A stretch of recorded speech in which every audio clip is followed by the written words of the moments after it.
Assembly can plug directly into Microsoft Teams to be right at your team's fingertips.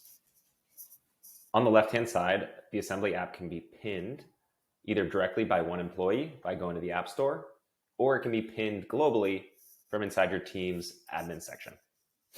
And in order to do that, hit the URL in the help article that will take you directly to the admin Teams panel for Microsoft and set up policies. From here, you'll be able to add an app, which will open up the right drawer.